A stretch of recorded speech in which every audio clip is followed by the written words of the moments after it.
The glass of grape juice flew toward me before I even realized what was happening. It hit squarely against my new white dress, spilling purple stains across the fabric like bruises spreading across skin. My 8-year-old granddaughter, Skylar, held the empty glass with a triumphant grin. For 2 seconds, the living room went silent. Then came the laughter. "Skylar, you're terrible," shrieked my daughter-in-law, Tanisha, between fits of giggles. But her voice carried no reprimand, only pride. My son Marcus pressed his hand to his mouth, hiding his amusement poorly, and the other guests pointed at my ruined dress as if it were part of the entertainment. Then Skylar leaned close and whispered with mock innocence, "Mommy said you don't belong here."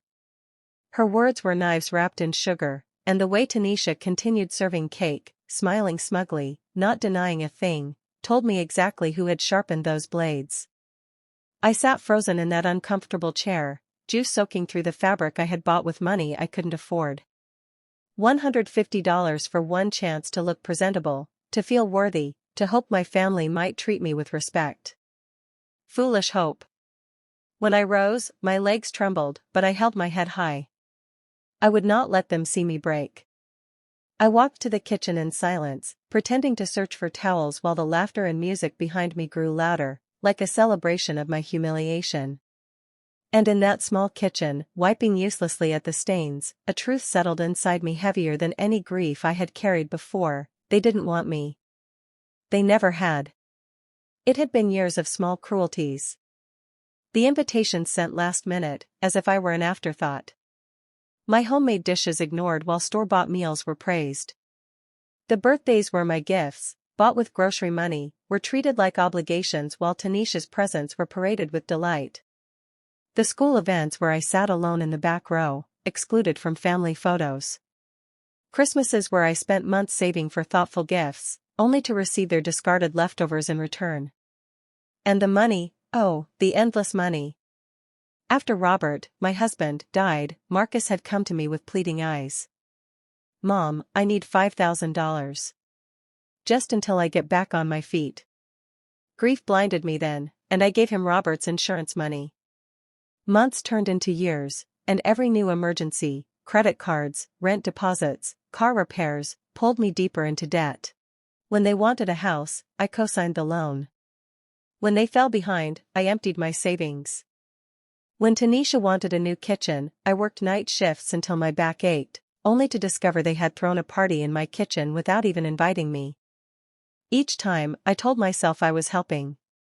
Each time, I convinced myself they would one day see my sacrifices and thank me. But they never did. To them, I was a wallet with gray hair and aching knees. The final wound came when I saved for months to buy Skylar an exquisite dollhouse. She opened the gifts with forced politeness, abandoning the pieces in a heap to run outside with her new bicycle. Later, Marcus patted my hand and said, "Next time, Mom, just give us cash. It's more practical." That night I cried, not for the wasted money but for the truth that could no longer be denied: I wasn't their grandmother. I was their ATM.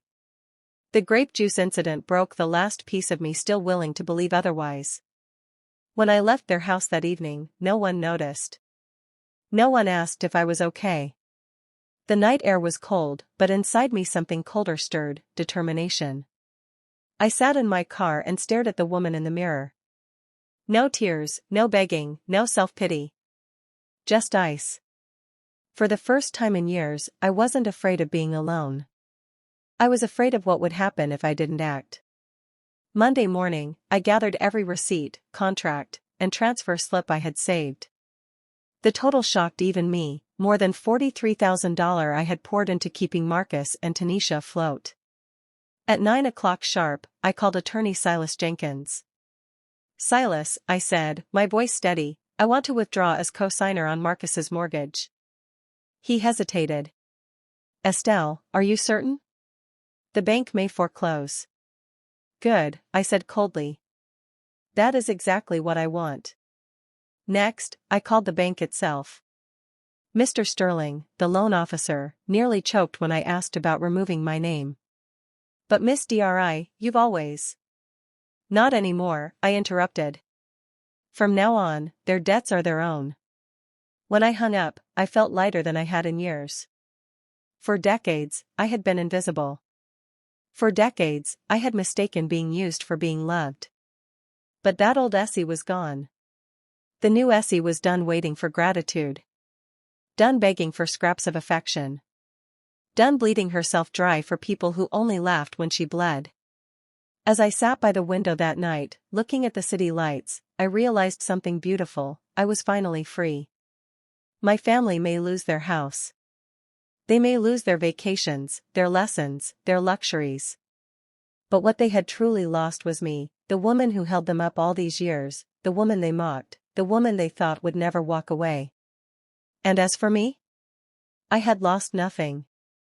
I had only shed the chains I had mistaken for love.